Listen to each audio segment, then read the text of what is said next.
Hello everyone, जैसा कि आप सभी लोगों ने आपका जो सीआरपीएफ, आपका हेड कांस्टेबल और एएसआई का एग्जामिनेशन की आपकी डेट चल रही फिलअप करने की।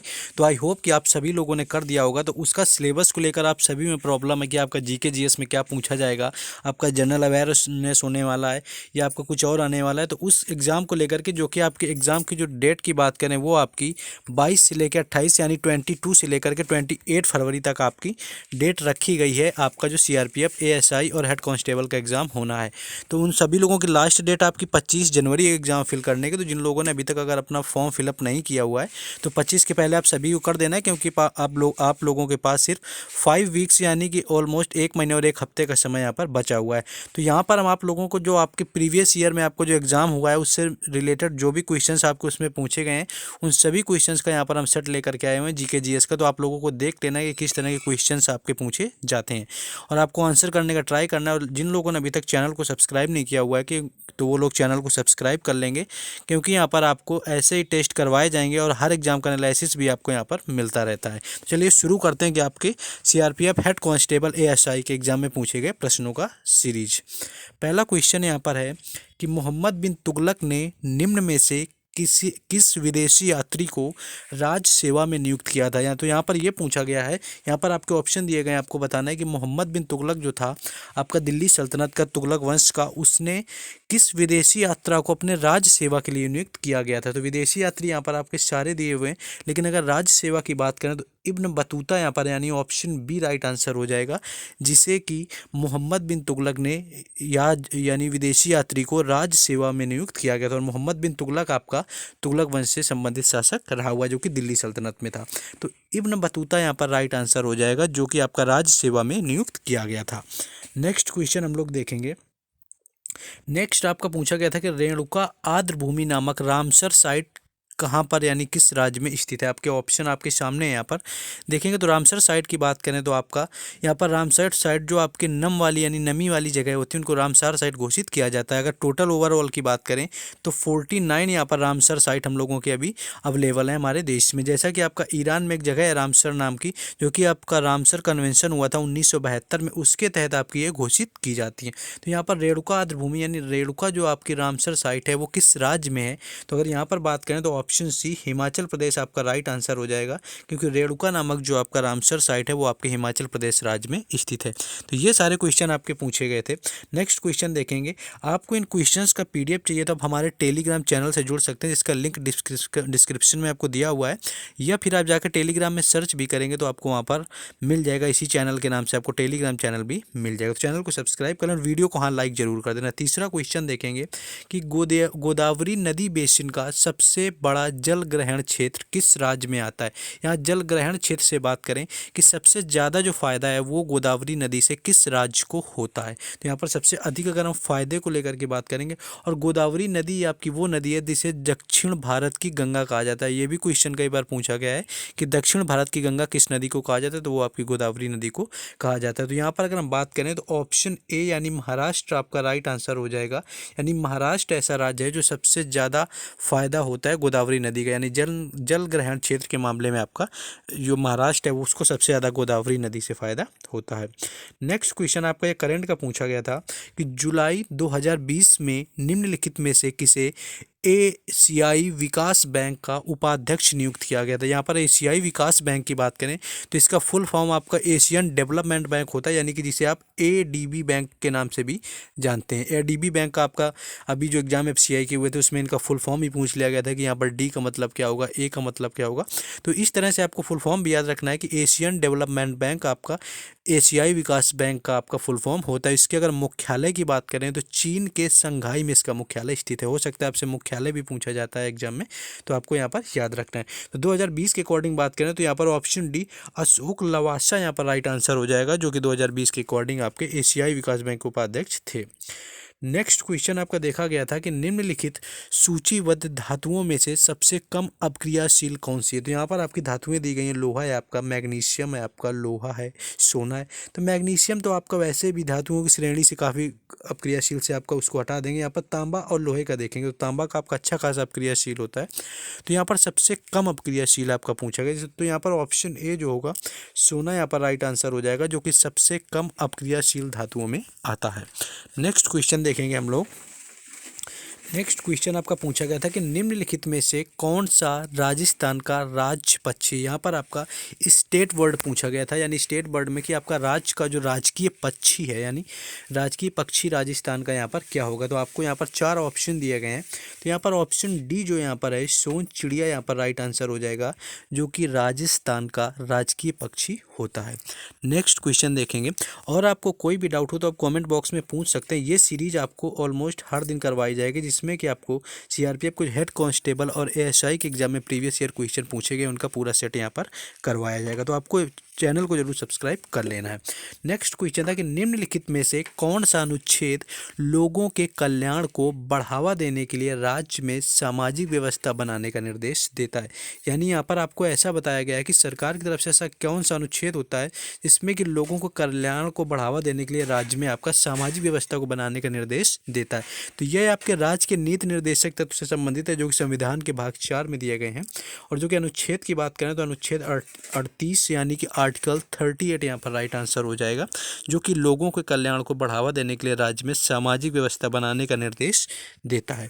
तो ये क्वेश्चन आपका पूछा गया था। नेक्स्ट क्वेश्चन यहाँ पर है कि पृथ्वी के ठोस प्रॉपर्टी में पाए जाने वाले धातुओं के प्रचुरता के संदर्भ में लौह धातु का कौन सा स्थान है। यानी कि जो हमारे भूमि पर पाई जाने वाली चीज़ें अगर हम बात करें, जो खनिज पाए जाते हैं, उनमें से अगर लोहे का स्थान पूछें कि लोहे का स्थान कौन सा, यानी सबसे आपका दूसरे नंबर, या जैसे कि ऑप्शन यहाँ पर आपका दूसरा हो जाएगा, यानी ऑप्शन बी यहाँ पर राइट आंसर है, जो कि आपका जो लोहा है वो आपका दूसरे नंबर पर यहाँ पर पाया जाता है। धातुओं के प्रचुरता के संदर्भ में बात करें कि आपका दूसरा स्थान आता है, जो कि लोहा आपके यहाँ पाया जाता है। नेक्स्ट क्वेश्चन पूछा गया था कि बलबन ने दिल्ली के निम्नलिखित सुल्तानों में से किसके शासन में वास्तविक शक्तियां प्राप्त की थी। यानी दिल्ली सल्तनत में किसका शासन था जिसके बाद आपका बलबन शासक बनता है और पूरी दिल्ली सल्तनत की शक्तियां अपने कब्जे में लेता है। तो ऑप्शन बी यहाँ पर नसरुद्दीन महमूद आपका राइट आंसर हो जाएगा, क्योंकि नसरुद्दीन महमूद ने अपनी बेटी का विवाह जो है वो बलबन के साथ में यहाँ पर किया हुआ था, जबकि बलबन फिलहाल आपके नसरुद्दीन महमूद से उम्र में बड़ा भी था। तो यहाँ पर आपका ये आपके काफ़ी सीधे, जिनके टोपी सीकर भी अपना जीवन यापन करते थे, इन्हें बहुत सीधे और सुलझे हुए यहाँ इन्हें शासक माना गया। नसरुद्दीन शाह का काफ़ी कमज़ोर शासक रहे हैं। तो इन्हीं के टाइम में जो था बलबन ने वास्तविक शक्तियों को प्राप्त किया था, और नसरुद्दीन महमूद ने अपनी बेटी का विवाह भी बलबन के साथ में किया हुआ था। नेक्स्ट क्वेश्चन देखेंगे। नेक्स्ट आपका जो पूछा गया था कि यांडाबू की संधि, जो कि 1826 में आपकी होती है, एक यांडाबू की संधि, जिसके तहत ब्रिटिश ईस्ट इंडिया कंपनी ने आपका एक भारतीय राज्य यानी एक भारतीय क्षेत्र को हड़प लिया था। तो यहाँ पर वो पूछा गया है कि जो आपकी यांडाबू की संधि हुई थी 1826 में, उसके according British east India company ने कौन सा क्षेत्र हड़पा हुआ था। तो यहाँ पर ऑप्शन ए असम यहाँ पर राइट आंसर हो जाएगा, जो कि यांडाबू की संधि के द्वारा 1826 में ब्रिटिश ईस्ट इंडिया कंपनी के द्वारा आपका हड़प लिया गया था। नेक्स्ट क्वेश्चन आपका पूछा गया था कि भारत में वायु गुणवत्ता सूचकांक में कितने प्रदूषकों को शामिल किया गया था। तो यहाँ पर वायु गुणवत्ता सूचकांक में बात करें कि इसके आपके अनुसार कितने प्रदूषकों को शामिल किया गया, कि कितने प्रदूषकों के अनुसार आपका वायु गुणवत्ता सूचकांक चेक होगा, यानी आपका जांचा जाएगा कि कितने आपके प्रदूषक यहाँ पर निर्धारित किए गए हैं वायु गुणवत्ता सूचकांक के लिए। तो ऑप्शन बी 8 यहाँ पर यानी 8 राइट आंसर हो जाएगा, जो कि वायु गुणवत्ता सूचकांक के लिए आपके निर्धारित किए गए प्रदूषक हैं, जो कि 8 आपका यहाँ पर है। नेक्स्ट क्वेश्चन पूछा गया था कि पुष्टि मार्ग नामक भक्ति संप्रदाय के संस्थापक कौन। अगर हम पुष्टि मार्ग की बात करें कि इस आपका भक्ति संप्रदाय था पुष्टि मार्ग, इसके संस्थापक कौन थे। तो यहाँ पर ऑप्शन सी वल्लभाचार्य आपका राइट आंसर हो जाएगा, जो कि यहाँ पर पुष्टि मार्ग भक्ति संप्रदाय के संस्थापक थे। नेक्स्ट क्वेश्चन देखेंगे। नेक्स्ट क्वेश्चन आपका देखेंगे कि निम्नलिखित में से क्रांतिकारियों में से कौन काकोरी ट्रेन डकैती में अभियुक्त नहीं था। यहाँ पर 4 ऑप्शन दिए गए हैं, जिसमें कि 3 वो हैं जो कि आपका 1925 में आपका लखनऊ के पास काकोरी ट्रेन घटना हुई थी, जिसमें कि क्रांतिकारियों ने अंग्रेजों से ट्रेन में सोना लूट लिया हुआ था। यहाँ पर तो काकोरी जो ट्रेन डकैती हुई थी आपके लखनऊ के पास 1925 में, उसमें 3 क्रांतिकारी इसमें ऐसे हैं जिन्होंने वहाँ पर लूट आपकी की हुई थी इसमें। तो यहाँ पर वो बताने कि कौन उसमें शामिल नहीं था, तो ऑप्शन ए भगत सिंह यहाँ पर राइट आंसर हो जाएगा, क्योंकि भगत सिंह वहाँ पर नहीं थे। रोशन सिंह, राजेंद्र लाहिड़ी और राम प्रसाद बिस्मिल क्रांतिकारी काकोरी जो आपकी ट्रेन डकैती थी उसमें शामिल थे। नेक्स्ट क्वेश्चन आपका पूछा गया था कि 1990 में किस क्षेत्र में सिफारिश देने के लिए दिनेश गोस्वामी समिति का गठन किया जाता है। तो यहाँ पर दिनेश जो आपकी गोस्वामी समिति है उसका गठन आपका 1990 में किया गया था, लेकिन ये किस क्षेत्र में सिफारिश के लिए किया गया था, तो ऑप्शन बी यहाँ पर चुनाव संबंधी राइट आंसर हो जाएगा। यानी 1990 में दिनेश गोस्वामी समिति का गठन होता है आपके चुनाव संबंधी सिफारिश के लिए।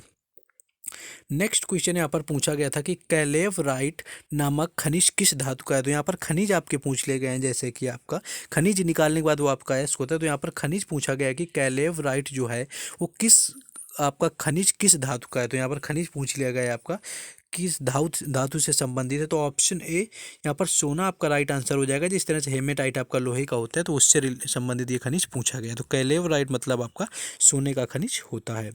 नेक्स्ट क्वेश्चन देखेंगे। नेक्स्ट क्वेश्चन आपका पूछा गया था कि निम्नलिखित में से कौन सा महाराष्ट्र का राज वृक्ष है। यहाँ पर देखिए महाराष्ट्र का राजकीय वृक्ष आपसे पूछा गया है। इसी तरह अगर आप देखेंगे तो आपको राजस्थान का राजकीय पक्षी भी पिछले क्वेश्चन में पूछा गया है, जो कि आपका सोन चिड़िया होता है। तो यहाँ पर महाराष्ट्र का राजकीय वृक्ष पूछा गया, तो ऑप्शन बी आम यहाँ पर राइट आंसर हो जाएगा, जो कि महाराष्ट्र का राजकीय वृक्ष होता है। नेक्स्ट क्वेश्चन देखेंगे। नेक्स्ट आपका क्वेश्चन देखा आया हुआ था कि भारतीय संविधान के किस अनुच्छेद में कहा गया है कि भारत का एक राष्ट्रपति होगा।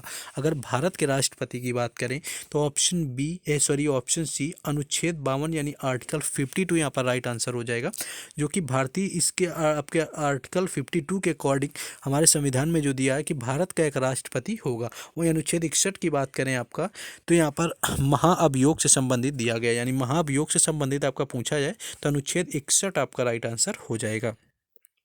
नेक्स्ट क्वेश्चन था कि आर्थिक सर्वेक्षण 2019-20 के अनुसार दिल्ली में संपत्ति का पंजीकरण करवाने में कितने दिन का समय लगता है। यानी अगर दिल्ली में किसी भी संपत्ति, कोई प्लॉट खरीदते हैं, कोई घर खरीदते हैं या कुछ भी खरीदते हैं दिल्ली में, तो उसकी संपत्ति का पंजीकरण करवाने में आपको कितने दिन का समय लगता है। तो यहाँ पर पूछा गया था, तो ऑप्शन बी 49 डेज यहाँ पर राइट आंसर हो जाएगा, जो कि दिल्ली में किसी संपत्ति का पंजीकरण करवाने में लगता है।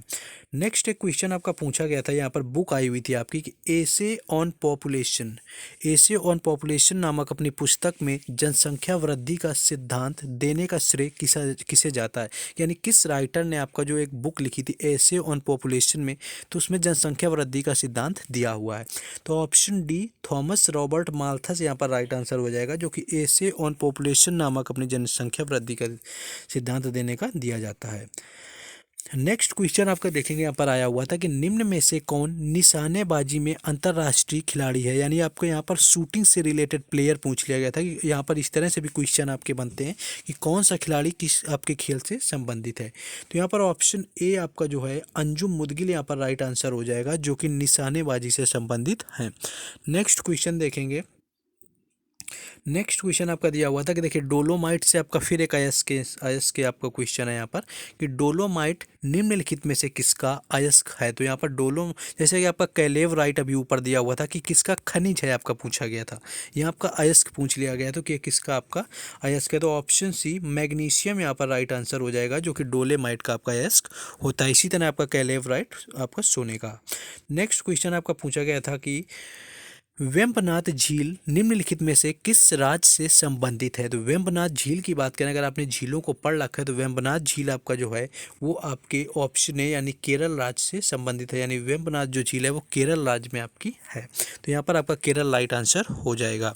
नेक्स्ट क्वेश्चन देखेंगे। नेक्स्ट क्वेश्चन था कि हर्यक वंश के शासक उदयन के बाद उसका उत्तराधिकारी कौन हुआ। तो अगर हम हर्यक वंश की बात करें आपका, तो हर्यक वंश में आपका उदयन शासक था, तो उदयन के बाद आपका का कौन सा यहाँ पर शासक बना हुआ था। तो अगर उदयन की बात करें तो उदयन के बाद उसका पुत्र ऑप्शन सी, जो कि उदयन की हत्या करके गद्दी पर बैठा था, तो नागदशक उसका नाम था, यानी ऑप्शन सी नागदशक यहाँ पर राइट आंसर हो जाएगा, जो कि हर्यक वंश के शासक उदयन की हत्या करके गद्दी पर बैठा हुआ था। नेक्स्ट क्वेश्चन पूछा गया था कि अनातोलिया का पठार निम्नलिखित में से किस राज्य में अवस्थित है। तो ये क्वेश्चन आपका काफ़ी मोस्टली पूछ लिया जाता है कि अनातोलिया का पठार निम्नलिखित में से किस आपका देश में स्थित है। तो ऑप्शन ए तुर्की आपका यहाँ पर राइट आंसर हो जाएगा। अगर हम बात करें यहाँ पर तुर्की राइट आंसर हो जाएगा, जो कि जहाँ पर आपका अनातोलिया का पठार स्थित है, तो तुर्की यहाँ पर राइट आंसर हो जाएगा आपका। तो तुर्की यहाँ पर राइट आंसर है। नेक्स्ट क्वेश्चन देखेंगे हम लोग। नेक्स्ट क्वेश्चन आपका कैपिटल से आया हुआ था कि कजाकिस्तान की राजधानी निम्नलिखित में से कौन सी है। तो कजाकिस्तान की बात करें तो ऑप्शन बी नूर सुल्तान यहाँ पर राइट आंसर हो जाएगा, जो कि आपकी करंट में राजधानी ये बदल दी गई है, जो कि कजाकिस्तान की नूर सुल्तान बनाई गई है, लेकिन इससे पहले आपकी अस्टाना होती थी। तो इस तरह के कुछ क्वेश्चन आपके सीआरपीएफ हेड कांस्टेबल और एएसआई के एग्जाम में पीछे आपके पूछे जा चुके हैं।